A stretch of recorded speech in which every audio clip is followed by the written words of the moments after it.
Welcome, everyone. I am John Ryan. I'm at Dodger Stadium, of course, yet again, just south of where my good friend and pal Jesse Schule lives.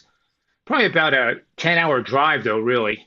But this is the Major League Baseball Full Count Show for Thursday, June the 30th, 2022. I can hardly believe it. It's going to be July 1. I don't know where the last 6 months went. I do know where the Yankees are going. Yankees are 22-5 for the month, and that matches a franchise record that they could break tonight in Houston. That's pretty amazing stuff.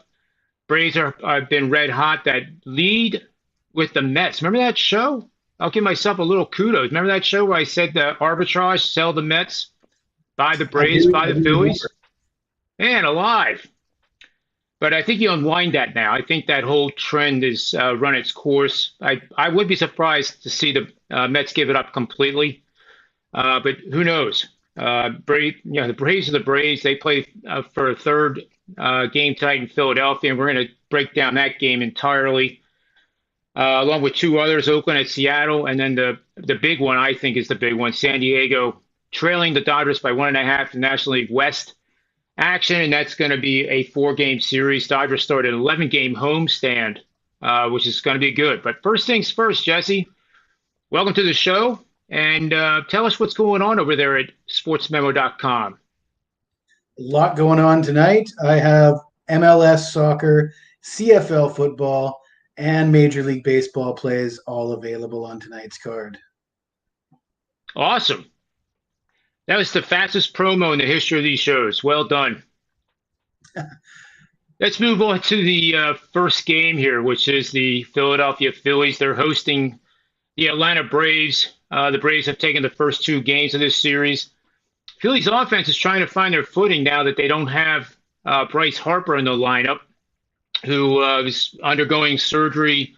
I believe it was today, actually, on his thumb. He'll be out at least 6 weeks, which is probably realistically that he comes back the middle of August.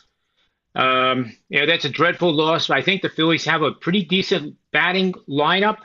Their defense arguably gets better with him not available because that frees up the DH spot for Schwarber and Castellanos.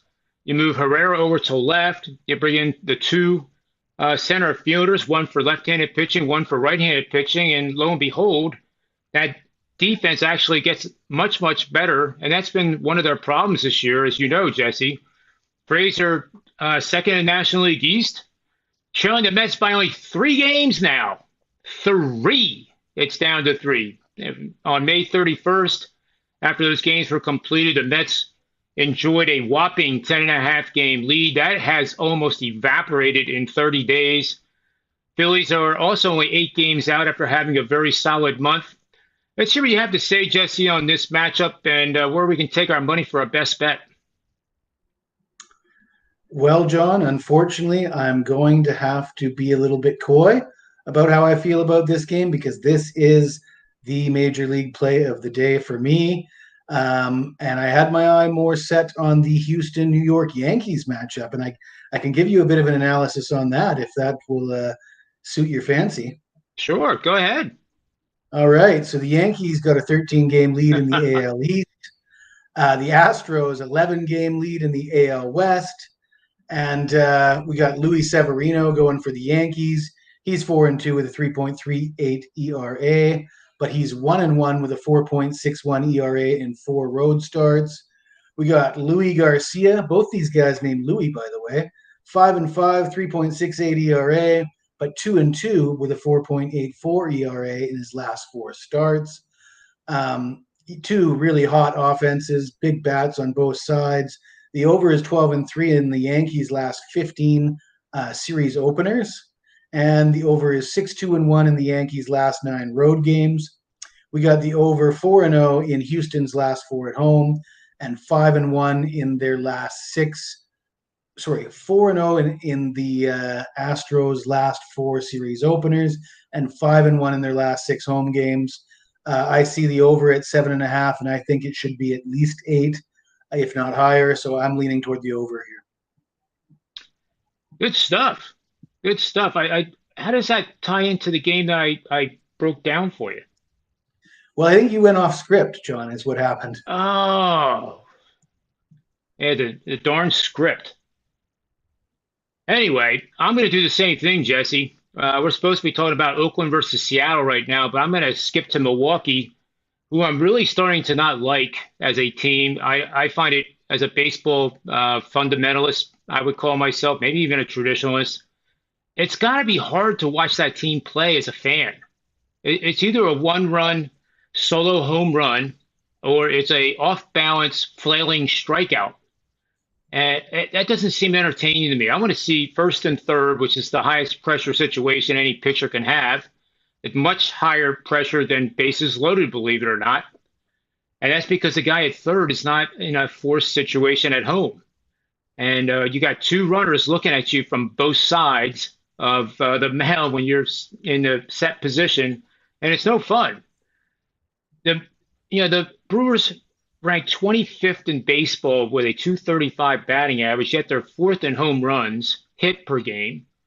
And to me, that just isn't going to cut it. And maybe I'll go a whole week without even bringing up the Brewers on this show, and we'll see if they can straighten it out.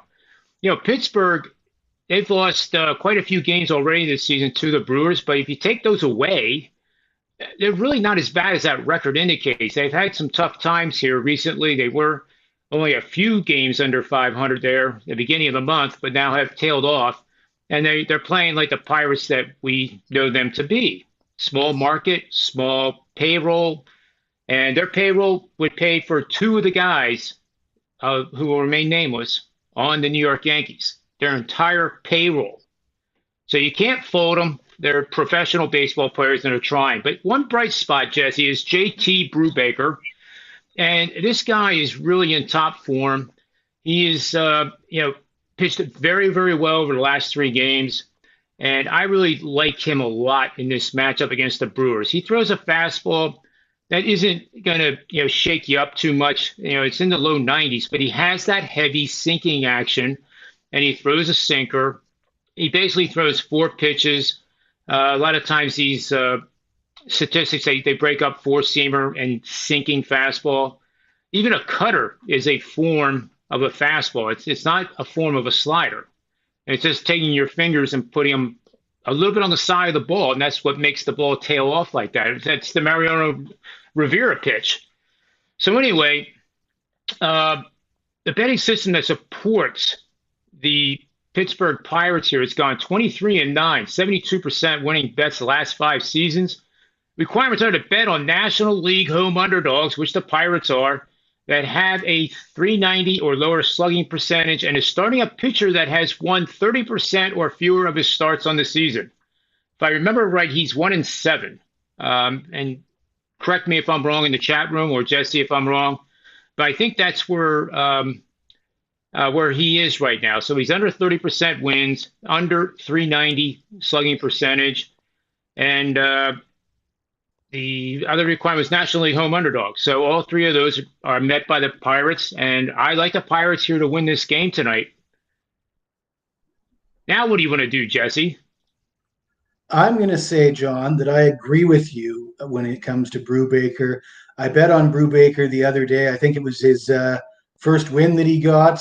And you look at his flash stats, they look like garbage. He's only got one win. And you look at the line, and the first thing that jumps out at you is Milwaukee at this price looks like a bargain. But you're right. Brubaker's been way better than his numbers indicate.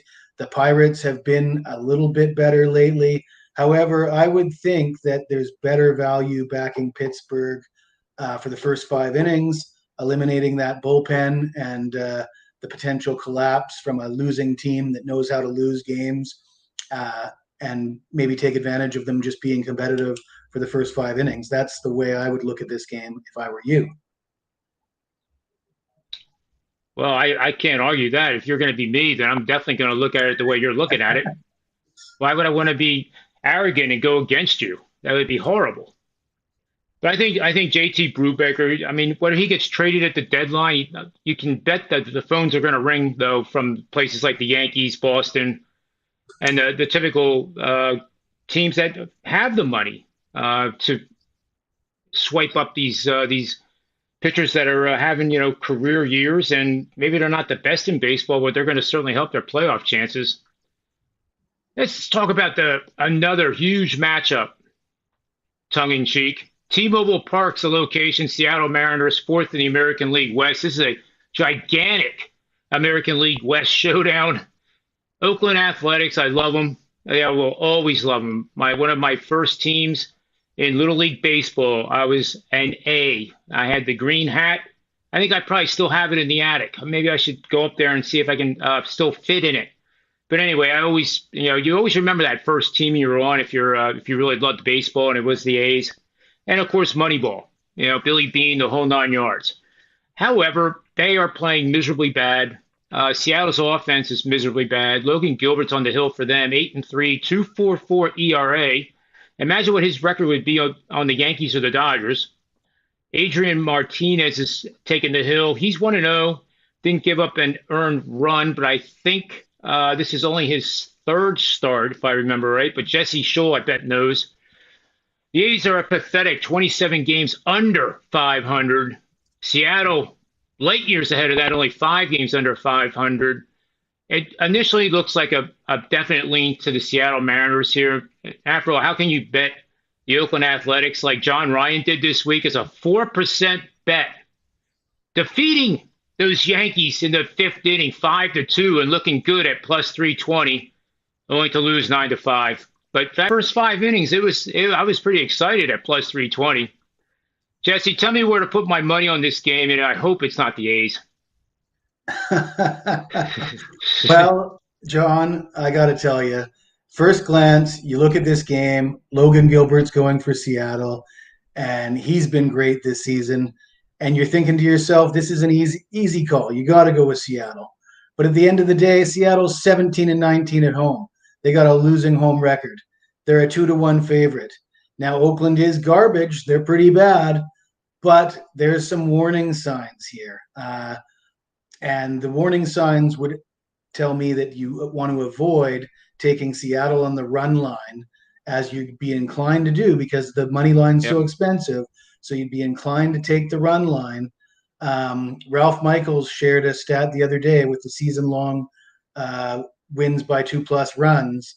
And there's only one team in Major League Baseball that ranks worse than Seattle in percentage of wins by 2+ runs, and that's the Blue Jays. So Seattle wins a lot of games by 1 run when they win at all. And, the guy going for Oakland, you look at him, 1-0, 0.00 ERA, and you're like, oh, well, what does that tell you? He's only had one start. It was against the Detroit Tigers, the worst offense in baseball. So it's easy to dismiss that and say, we don't know anything about this guy.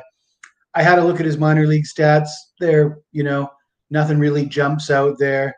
But he's facing a Mariners team that has some issues. They've got some injuries, and they're also dealing with some pending suspensions to Crawford, Winker, and Rodriguez, all facing suspension by Major League Baseball. I've looked into that a little bit. They're awaiting appeal, so they've still been able to play. But the word is that Major League Baseball might allow them to stagger those suspensions and allow them one guy to serve at a time so that the Mariners aren't completely depleted. That being said, you look at this spot, a home series versus Oakland. If I'm the Mariners, I'd rather have those guys sitting out now rather than wait till we're playing Texas or the Angels in more meaningful games. So, there's a chance that the Mariners could have a depleted lineup tonight. And I think the play has got to be on Oakland plus 1.5. I like that play a lot. I love how you broke it down because it's so true what Ralph Michaels said. With the home run line, and traditionally each season you want to avoid those. There are times that I will play a minus 1.5 run line, but a lot of times, to be honest, it's not because of favorite of minus 200 on the money line. It could be a minus 130. That is a situation where there is a high probability that the team wins by more than 2 runs. But it's amazing. I did not know that Toronto was the worst team winning by a margin of 2 or more. And to me, it's even more remarkable that they even have a winning record playing in the American League East. I don't know what to make of that other than what I just said. There's probably no value to it from a betting standpoint, but maybe there is. In fact, do you think that that's going to like unwind itself? Is that a trend that Toronto is so good a team that that trend is just done now, and they're gonna, from July on, maybe that becomes a play for them? It's a difficult call. I mean, they have the bats that they should be Yeah, winning games by 2+ runs. So it seems counterintuitive. That being said, they came into the season with such high expectations, and I believe those stats that Ralph was showing are weighted for the line as well. So they're performing absolute worst as a run line favorite, according to the line. And makes sense. they're also struggling with their bullpen. They've got two or three starting pitchers that are injured. Ryu and who was the last guy that went down? But yeah, they've got some major problems with their pitching staff. So yeah, expecting them to really go on a tear in the second half might be asking too much, actually. I agree with you on that too. Let's move on to our third and final game, which is the one that is really the big one. At least I think it is, Jesse. I my heart kind of bleeds a lot of different colors, but tonight I think it's going to bleed blue. The Dodgers are they don't seem to be playing as good as their 46 and 28 record, to be honest with you. It seems like they are, they just played miserably bad in Colorado. They're coming off a 4-0 win, yet they're still first place in National League West, a game and a half ahead of the surging San Diego Padres, who did have the lead, I think, 2 weeks ago by a game, and now have given it up. And they have their guy, their ace, Joe Musgrove on the hill, 8-1, 2.12 ERA, but not much of a favorite. In fact, he's not a favorite. And that, I think, is telling you something right there. When a guy like Joe Musgrove, I don't care if he's pitching on Pluto, the guy should never be an underdog. But when the line sometimes is telling you that the Dodgers are minus 127 currently, minus 130 at some other books, with a guy named not Clayton Kershaw, not Tyler Anderson, not Tony Gonsolin, but Mitch White. And no offense to him, but he's not the marquee names that are in that rotation. 1-1, 4.25. He and the Dodgers offensive lineup are favored over Joe Musgrove and the San Diego Padres. What do you think about that? Well, John, you might remember last week on this show with you and Eric, I had a bet against the Padres against Joe Musgrove. At the time, he was 8-0 with a 1.59 ERA. And I said you can expect some regression to the mean because nobody goes 20-0 in a season as a major league pitcher anymore. So sure enough, he got rocked. He gave up 6 runs, 7 hits in 6 innings in a loss to your Phillies. So I looked pretty good there, betting against one of the hottest pitchers in the major leagues. But that was a setup that was, the writing was on the wall that he was going to struggle against the Phillies. Now he's facing the Dodgers in LA. He's had success against the Dodgers. The Dodgers are batting just 193 over 99 at bats against him. That's a pretty low batting average on a pretty substantial sample size. So I like what I see there. As you mentioned, the Padres are the dog. I like that. And Mitch White, he's 1-1 with a 4.25 ERA, but he's got a 6.25 ERA in 4 home starts. That doesn't look good. The Padres are 38, 24, and 15, 61% of their last for the first 5 innings. They're ranking in the top 5 in Major League Baseball. Again, these stats are courtesy of Ralph Michaels on Twitter. And 60%, 61% winner for the first 5 innings. I like Musgrove and the Padres for 5 innings here. That's a very interesting call. And you know how I like looking at these charts that we pull off the Gold Sheet, which is a publication back from the 1950s. It's the oldest and longest running and one of the best, if not the best, publications on the planet. And you can get that over at Wager Talk and SportsMemo as well. Anyway, I like looking at like not even what's in the middle there, the categories, but look at all the arrows pointing to the Dodgers. And then look at their rank: first, second, third, fifth, seventh. I don't see any double digits, do you? Over No. here, I do on the San Diego side of the ledger. Do you think that the Dodgers are that much better and that's why they're possibly favored in the betting market? I know you like Musgrove here in the first five, and that is a very intriguing bet because that is contrarian to the public opinion and sentiment for sure. As we're doing this show at 3:30 Eastern Standard Time, but do you see that kind of gap between these two teams, or are they more 1.5 games separated in the standings, similar? Make sense? Well, there's definitely a gap in talent. I mean, the Dodgers have stacked their lineup, but there's also a gap in talent on the mound today. I mean, Mitch White does not stack up against Joe Musgrove, no matter what way you look at it. So, one thing could counteract another, and that tends to favor the underdog for the first 5 innings, in my opinion. Do you think, you know how I like in-game betting? Do you think it makes sense to bet if you like the Dodgers, if you're one of the guys in the chat room, you like the Dodgers, and you see that they're behind at the end of the first five, by say San Diego wins by less than 2 runs. They win by the first five by 1 or 2 runs, not more than that. Is that a sign then, do you think, to bet the Dodgers? Because they certainly would be an underdog at that point. All right, I'll tell you what I think. Let's look at the pitch count for Musgrove. If it's 5 innings in the books and Musgrove has thrown 80 plus pitches, 75 plus pitches, so he's only going to be around for another inning, then yeah, I like the Dodgers. And my last question for you, Jesse, before we get to the final round of best bets. Do you think the Dodgers will end up this season with two starting pitchers with 20 or more wins?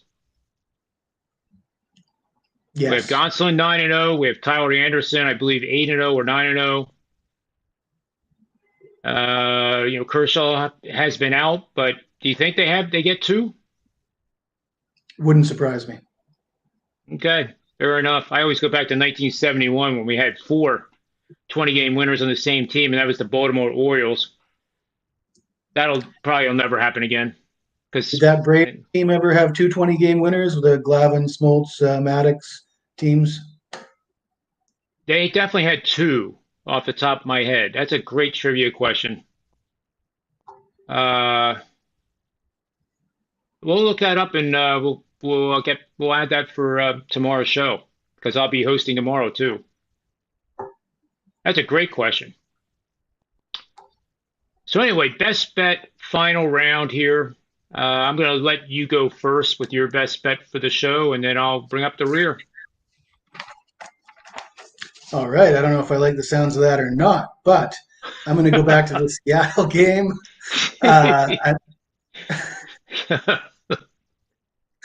Yeah, the Mariners' big favorite today against Oakland. Like I said, first glance, you're looking at Seattle thinking this is easy with Logan Gilbert on the mound. You got a rookie going for Oakland. It's just his second start. He looked sharp in his first start, but that was against the Tigers' worst offense in baseball. However, I'm looking at the Mariners' last series versus Oakland. 3 games in Oakland, the Mariners struck out 9 times in all 3 games. In that series, they faced Blackburn, Montaz, and Caprillion. And today, Adrian Martinez, 25-year-old rookie from Mexico, making just his second start. His K prop is only 3.5, over 3.5 strikeouts, minus 140 at Bet365. And with this Mariners team struggling at the plate, with the injuries they have, Mitch Haniger, Ty France, Kyle Lewis, all out of the lineup. You have Crawford, Winker, and Rodriguez all facing suspensions. And I'm not sure when the appeal process is going to be done, but this series versus Oakland looks like a good spot for them to start serving these suspensions. So whether or not they're in the lineup tonight, I can't be certain. But that strikeout number of 3.5 looks a little low.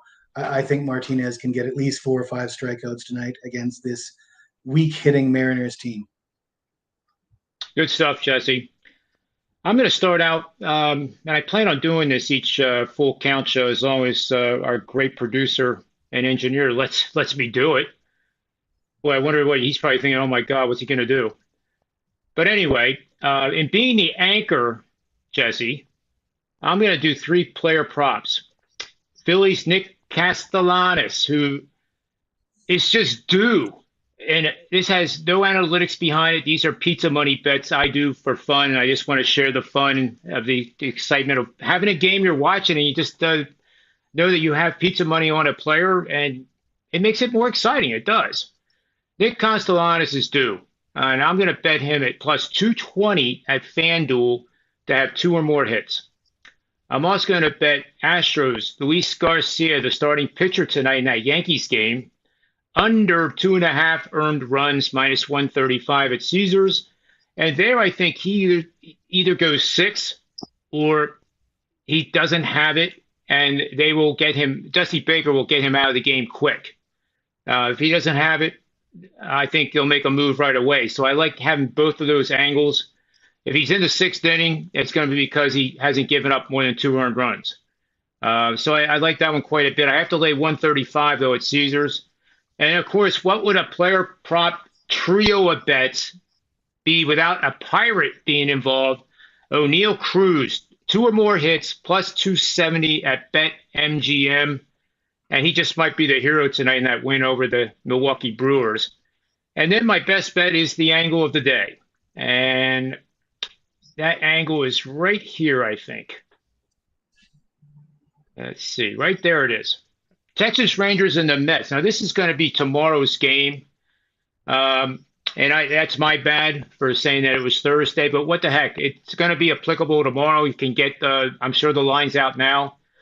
And it's going to apply to a lot more games because you can see that it had plenty of action over the last 5 years. That's, 227 games, 235, including the pushes over 5 seasons.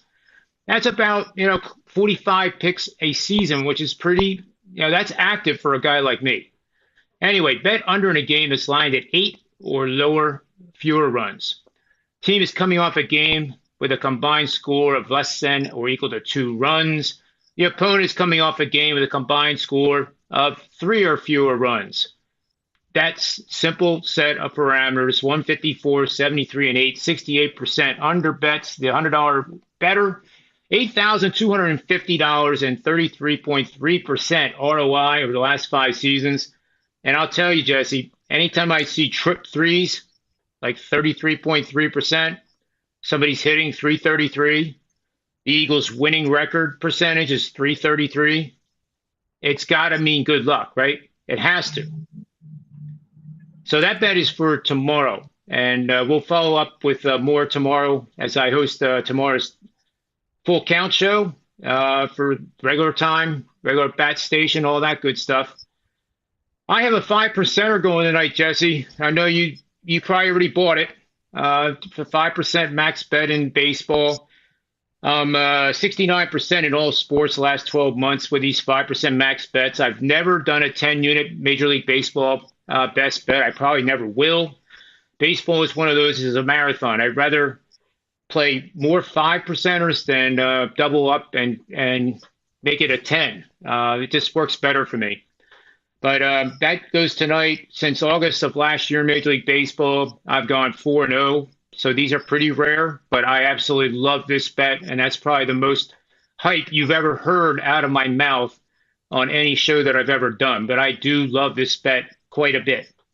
I may step it up if they are behind after the second inning and add about 10 more pizzas to it. Anyway, that's all I got. Jesse, you have any final thoughts? Yeah. I think that I'm really looking forward to the CFL game tonight. I've hit 90% of my CFL top plays dating back to last November. Tonight's game isn't a top play, mind you, but it's exciting nonetheless. It's the BC Lions, my hometown, on the road in Ottawa, and that game kicks off in a couple hours. Awesome stuff. Well, there you have it. That'll be a wrap today. And before I let everybody go here, just take a second and hit that subscribe button. We're just about ready to cross over 5,000, but our goal is 25,000, to be honest. And we're hoping to get there sooner rather than later, but we had to cross over 5,000 first. So if you could take a second, and I think it takes 37 seconds max, Jesse. That's if you're, 6 IPAs into a night and you can't guide your mouse to hit the subscribe thing. You just have to keep trying. Persistence wins the day here.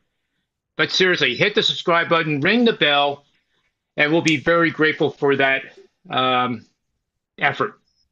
So until tomorrow for the Full Count Show, I am John Ryan, and on behalf of Jesse Schule and Sports Memo TV, remember the two things. What are they, Jess? Bet with your head and not over it, and may all the wins be yours. There you have it. That's all you need to know.